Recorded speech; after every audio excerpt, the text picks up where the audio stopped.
Hello student, आज आपण rotational डायनॅमिक्सच्या 4th लेक्चरमध्ये आलेलो आहोत.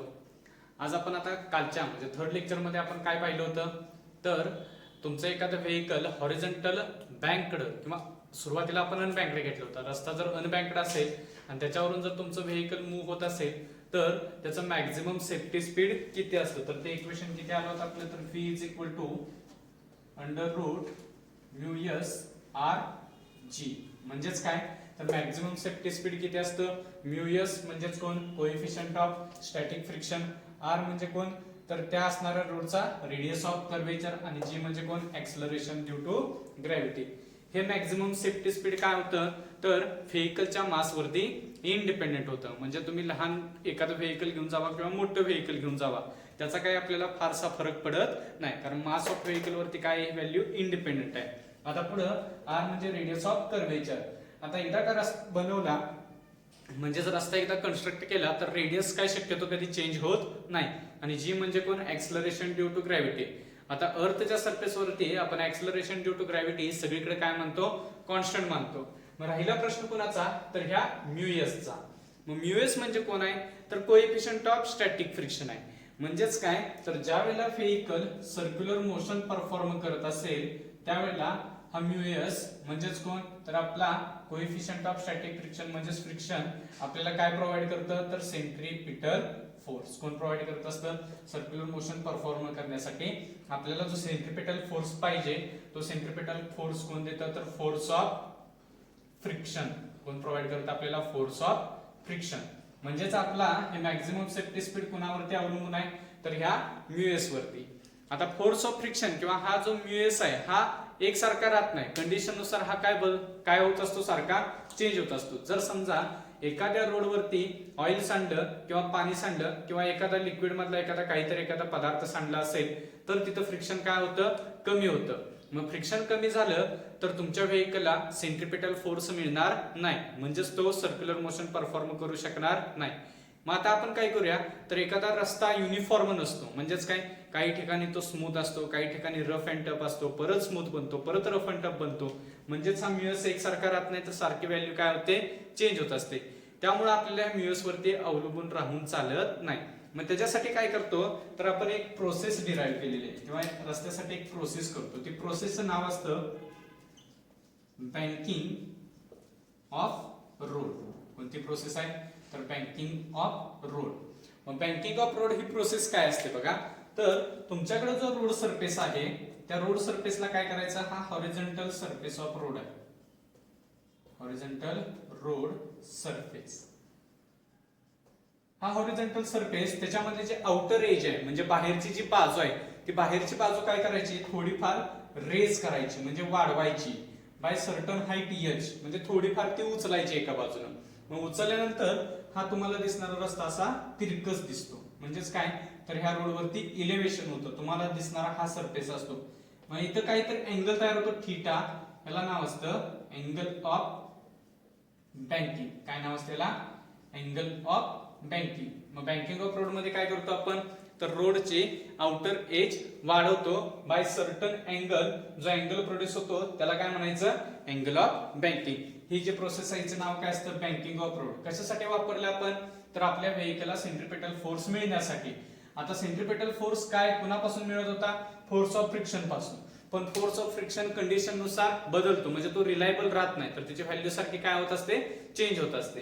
नेक्स्ट, मग आता नेमकं बँकिंग ऑफ रोड जर ही प्रोसेस केल्यानंतर तुम्हाला फायदा काय होतो बघा. आता तुमचं व्हेकल ह्या रोड सरफेस वरती आलं, हा हॉरिझॉन्टल सरफेस, हे आपण इथं बँकिंग तयार केलं म्हणजे अँगल ऑफ बँकिंग. तर घडतं काय बघा, व्हेकल जे आहे आपलं हे असं थोडं बेंड होतं, म्हणजेच ते काय आपल्याकडे ते असं आपण कन्सिडर करतो, आणि व्हेकल काय होतं, थोडं असं उचलल्यासारखं होतं. रोड असा कर्व आहे, व्हेकल असं थोडं उचलल्यासारखं. ह्याचं जे वेट आहे ते ऍक्टिंग व्हर्टिकली डाऊनवर्ड. आता वेट डाऊनवर्डला ऍक्ट होत असताना हा रोड सरफेस ह्या व्हेकल वरती काय एक्झर्ट करतो, नॉर्मल रिएक्शन. नॉर्मल रिएक्शन कशी असते, नेहमी रोड सरफेसला परपेंडिक्युलर. काल आपण बघितले की नॉर्मल रिएक्शन नेहमी रोडला कशी असते, परपेंडिक्युलर असते. मग मी इथं ह्याचे दोन कंपोनेंट घेतले आणि इथं थीटा घेतला, बाय जॉमेट्री हा किती बनतो, थीटा बनतो, आणि ही कोण आहे, नॉर्मल रिएक्शन. मग थीटाच्या लगतचा याचा कंपोनंट कोण होतो n cos थीटा आणि इकडे कोण येणार मग त्याला परपेंडिक्युलर n sin थीटा. आता हा जर रोड असा कर्व असेल तर ह्याचा सेंटर इकडे असणार आहे. म्हणजे काय रस्ता तुम्ही घाट सेक्शन मध्ये बघता, घाट सेक्शन मध्ये काय होतं रस्ता थोडा एका बाजूने उचललेला असतो. म्हणजे तुमचं व्हेकल असं टर्न परफॉर्म करत असेल तर ह्याचा सेंटर कुठे असणार इकडे. समजा टर्न असा घेत असेल तर सेंटर इकडे असणार. ह्या केसला काय रस्ता असा आहे म्हणजे सेंटर कुठे आहे इकडे असणार. मग सेंटरकडे खेचणारा जो फोर्स आहे तो कोणता आहे बघा बघू. तर इथं आपल्याला दिसतं सेंटरकडे एकच फोर्स आहे कोणता n sin थीटा. म्हणजेच काय तर तो काय हॉरिझॉन्टल कंपोनंट आहे म्हणजे आडवा कंपोनंट आहे कुणाचा तर हॉरिझॉन्टल कंपोनंट ऑफ कुणाचा आहे तो normal reaction. Horizontal component of normal reaction provide म्हणजे पुरवतो आपल्याला काय प्रोव्हाइड करतो द नेसेसरी म्हणजे गरजेचा असणारा सेंट्रीपिटल फोर्स. म्हणजेच काय बँकिंग ऑफ रोड मध्ये काय केलं जातं 1 मार्काचा क्वेश्चन तयार होतो. बँकिंग ऑफ रोड मध्ये हॉरिझॉन्टल कंपोनंट असतो कुणाचा नॉर्मल रिएक्शनचा तोच आपल्याला काय देतो सेंट्रीपिटल फोर्स देतो. एवढा पॉइंट नोट करून घ्या. पाठीमागच्या आता व्हिडिओमध्ये आपण काय बघितलं किंवा पाठीमागच्या पॉइंट मध्ये आपण काय बघितलं तर बँकिंग ऑफ रोड प्रोसेस मध्ये किंवा banking of road he process का करायची तर त्याच्यामध्ये काय होतं नॉर्मल रिएक्शनचा हॉरिझॉन्टल कंपोनंट आपल्याला काय प्रोव्हाइड करतो नेसेसरी सेंट्रीपिटल फोर्स प्रोव्हाइड करतो. मग आता पुढचा जो पॉइंट बघणार आहे तो कोणता आहे आपण तर derivation or expression for angle of banking. म्हणजे हा अँगल ऑफ बँकिंग जो असतो त्याचं एक्सप्रेशन किती येतं हे आपल्याला आता डिराइव्ह करायचं आहे. मग आता अँगल ऑफ बँकिंगचं एक्सप्रेशन काढण्यासाठी काय काय कन्सिडर करूया तर एक तुमच्याकडे व्हेइकल आहे ते कसल्या रोडवरती मूव्ह झालं पाहिजे तर बँकड रोडवरती. अँगल ऑफ बँकिंग आपण किती घेतो थीटा. आता ह्याच्यावरती एक व्हेइकल आहे जे कुठे येतं आपल्याकडे येतं असं आपण मानतो म्हणजे ह्या पोझिशन मध्ये किंवा ह्या डायरेक्शन मध्ये ते बाहेर येतं. असं एक व्हेइकल आहे. असं समजायचं नाही की हे वरती चाललंय खाली चाललंय हे कुठे येतं समोर तुमच्याकडे येतं. मग आता ह्याचं स्वतःचं वेट असणार. हे वेट कसं ऍक्ट होणार acting vertically downward mg. Next आता ज्या वेळेला याचं वेट डाऊनवर्डला ऍक्ट होत असेल त्यावेळेला रोड सरफेस याच्यावरती काय करतो तर नॉर्मल रिएक्शन एक्झर्ट करतो. मग ह्या नॉर्मल रिएक्शनची डायरेक्शन कशी असते आपण बघितलंय की नॉर्मल रिएक्शन नेहमी कसं असतं तर ज्या सरफेसने एक्झर्ट केलाय त्या सरफेसला तो नेहमी परपेंडिक्युलर असतो. मग आता एक्झर्ट कोण करतो नॉर्मल रिएक्शन तर हा रोड सरफेस. मग ह्या रोड सरफेसला नॉर्मल रिएक्शन कशी पाहिजे तर परपेंडिक्युलर. मग नॉर्मल रिएक्शन झाली परपेंडिक्युलर n. आता या नॉर्मल रिएक्शनचे दोन कंपोनंट आता दोन कंपोनंट कोणते कोणते तर एक हॉरिझॉन्टल कंपोनंट आणि एक व्हर्टिकल कंपोनंट. बाय जिओमेट्री हा किती बनतो थीटा. आता काही जणांना वाटेल की बाय जिओमेट्री म्हणजे नेमका कसा बनतो तर बघा हीच फिगर मी वेगळ्या पद्धतीने दाखवतो तुम्हाला. हाच पॉइंट घेतो इथला व्हेइकलचा खाली कोण ऍक्ट होतं वेट mg इकडे कोण आहे तर n किंवा नॉर्मल रिएक्शन राहू दे दाखवायची ही नॉर्मल रिएक्शन आणि एक दोन कंपोनंट. हाच पॉइंट रोड सरफेस बरोबर आणा. इथे किती अँगल तयार झाला होता थीटा. इथं काय अल्टरनेट अँगल थिअरम जर वापरलं तर हा अँगल किती होणार आहे थीटा होणार आहे का. मग ही नॉर्मल रिएक्शन रोड सरफेसला कशी होती परपेंडिक्युलर होती. त्यातला अँगल किती माहित झाला तुम्हाला थीटा. रिमेनिंग हा इथून इथपर्यंत राहणार रिमेनिंग अँगल किती असेल 90 मायनस थीटा. आता ही एक लाईन आणि ही एक लाईन एकमेकाला काय कंपोनंट आहेत ते कंपोनंट कसे असतात परपेंडिक्युलर. त्यातला एक अँगल 90 मायनस थीटा असेल तर रिमेनिंग अँगल किती असणार आहे थीटा. म्हणून इथं थीटा असेल तर बाय जिओमेट्री इथं पण किती बनतो थीटा बनतो. हे एक्सप्रेशन हे काय तुम्हाला बोर्डला सांगण्याची गरज नाही डायरेक्ट जरी तुम्ही फिगर मध्ये मेन्शन केलं तरी चालतं. मग आता थीटा असेल मग थीटाला लागून जो कंपोनंट असतो तो कोणता असतो तर n cos थीटा आणि याला परपेंडिक्युलर जो असणार आहे तो कोणता असणार आहे n sin थीटा. आता या सगळ्याची आपण एफबीडी म्हणजे काय तर फ्री बॉडी डायग्राम ड्रॉ करू. मग फ्री बॉडी डायग्राम मध्ये काय काय तर व्हेइकलला एक पॉइंट ऑब्जेक्ट मानू ज्याचं वेट ऍक्टिंग व्हर्टिकली डाऊनवर्ड. वरती कोण आहे बघा बरं mg च्या बरोबर वरती n cos थीटा. त्याला परपेंडिक्युलर कोण आहे कुठे खेचतोय तो सेंटरला कारण रोडचं सेंटर इकडे असणार आहे in the direction of centre. In the direction of centre n sin theta. इथं कोण आहे तर नॉर्मल रिएक्शन. मग आता बघा ज्या वेळेला mg आणि n cos थिटा म्हणजे व्हेइकल एका जागी असेल त्याला n cos थिटा कुणाला बॅलन्स करतो तर वेटला. From figure n cos theta balances weight कुणाला बॅलन्स करतो वेट mg. म्हणजे फॉर्म्युला काय होणार आहे तर n cos theta is equal to किती येणार mg. Equation number 1. आता n sin थिटा कुठे आहे टुवर्ड द सेंटर. मग टुवर्ड द सेंटर खेचणारा जो फोर्स असतो त्याला आपण काय नाव देतो जो सेंटरकडे ओढतो त्याचं काय नाव असतं तर सेंट्रिपिटल फोर्स. म्हणजेच तुमचा n sin थिटा कोणाचं काम करतो तर centripetal force. n sin theta provides necessary centripetal force. necessary centripetal force म्हणजेच काय तर n sin theta is equal to centripetal फोर्सचा फॉर्म्युला काय असतो mv square upon r. Equation number 2. Divide equation 2 by equation 1. म्हणजे इक्वेशन 2 ला equation 1 न divide करूया. काय बनेल इक्वेशन तर n sin theta left side ने डिवाइड करू. n sin थिटा ला कशाने डिवाइड करणार n cos theta is equal to right side m v square upon r upon एक ची राइट साइड काय mg. m ला m कॅन्सल n ला n cancel. sin theta upon cos theta काय मिळतो आपल्याला tan थिटा. मग tan थिटा किती येतोय तर इकडे कोण राहतं v square upon rg. v square upon rg. आता tan थिटा आला देयरफॉर थिटा किती होईल tan तिकडे जाऊन tan inverse of v square upon rg. किती बनतो tan inverse of v square upon rg. This is expression for angle of banking. आता हाच क्वेश्चन वेगळ्या पद्धतीने बोर्डला तुम्हाला विचारला जाऊ शकतो ज्याच्यामध्ये काय क्वेश्चन तयार होईल obtain and maximum safety speed of vehicle on banked curved road. काय क्वेश्चन होईल तर obtain maximum safety speed on a banked curved road. काल आपण बघितलं होतं कालचा रस्ता कसला होता तर पाठीमागच्या लेक्चर मध्ये जो बघितला होता तो कसला होता हॉरिझॉन्टल अनबँक्ड होता. कसला होता हॉरिझॉन्टल अनबँक्ड. आजचा कसा आहे तर कर्व्ड आहे आणि बँक्ड आहे म्हणजे त्याच्यामध्ये कोण येतो ट्रायंगल ऑफ बँकिंग येतो. हेच एक्सप्रेशन पुढे मी सोडवणार आहे त्याच्यासाठी. हे tan थिटा बरोबर v स्क्वेअर अपॉन rg. पाहिजे तर इथे हेडिंग टाकू मॅक्झिमम सेफ्टी स्पीड ऑन कुठल्या रोड वरती तर बँक्ड कर्व्ड रोड. फॉर्म्युला काय येईल tan थिटा बरोबर काय आलता v square upon rg. Therefore v square किती येईल rg इनटू tan थिटा. ह्या rg ने tan थिटाला मल्टिप्लाय करा. देयरफॉर v किती येईल under root rg tan theta. हे झालं मॅक्झिमम सेफ्टी स्पीड म्हणजेच कोण v मॅक्स. असे दोन पॉइंट आहेत. ह्या लेक्चर मध्ये काही डाऊट असेल तर तुम्हाला मी लेक्चरच्या सुरुवातीलाच त्या स्क्रीनशॉट मध्ये काय केलेलं आहे माझा नंबर दिलेला आहे. काही डाऊट असेल तर तुम्ही मला विचारू शकता.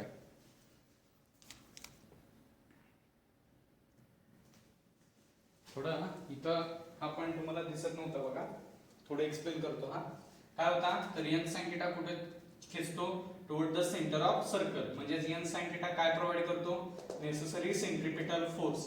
म्हणून सेंटरकडे खेचणारा n sin theta is equal to मी काय घेतलं mv स्क्वेअर अपॉन r. परत काय केलं याला इक्वेशन नंबर 2 दिला मी.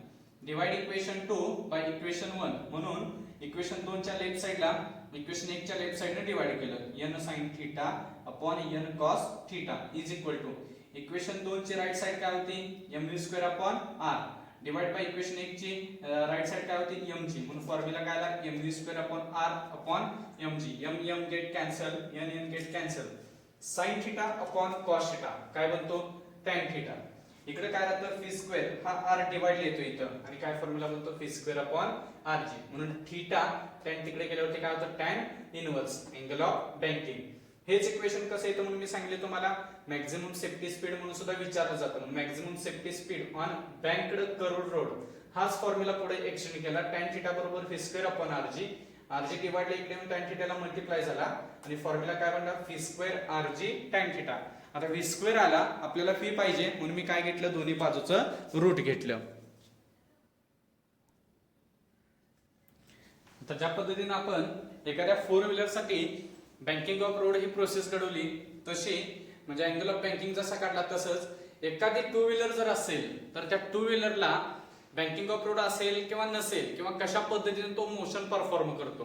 मग तुमचंच उदाहरण घ्या, तुम्ही सायकल चालवत असता किंवा एखादी 2 व्हीलर चालवत असता आणि ज्या वेळेला एखाद्या टर्नला तुम्ही येऊन पोहोचता त्यावेळेला काय करता, टर्नच्या वेळेला तुम्ही स्वतःला असं बेंड करता. म्हणजेच काय, टर्न घेत असताना अशी सायकल किंवा हँडल पकडलाय तुम्ही 2 व्हीलरचा किंवा असणाऱ्या तुमच्या सायकलचा आणि तुम्ही टर्न घेत असताना काय करता, स्वतःला असं जरा बेंड करता. म्हणजे हे बेंडिंग एक नाही, ह्याला म्हणायचं लीन. काय म्हणायचं याला, लीन. म्हणजेच काय, लिनिंग ऑफ रायडर. काय म्हटलं जातं याला, लिनिंग ऑफ रायडर. आणि एनसीईआरटीच्या भाषेमध्ये ह्याला दुसरं नाव असतं. काय नाव असतं याला, तर बेंडिंग ऑफ सायक्लिस्ट और रायडर.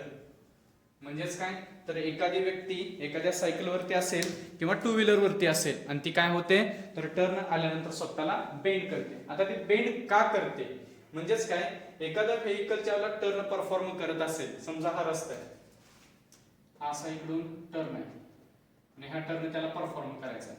मग रायडर काय करतो, याचा सेंटर इकडे असणार. मग रायडर इकडून आला वरून येत असताना काय करतो, तो स्वतःला थोडासा बेंड करतो. कशासाठी बेंड करतो, तर तो स्वतः बेंडिंग होऊन स्वतःला सेंट्रिपिटल फोर्स प्रोव्हाइड करतो.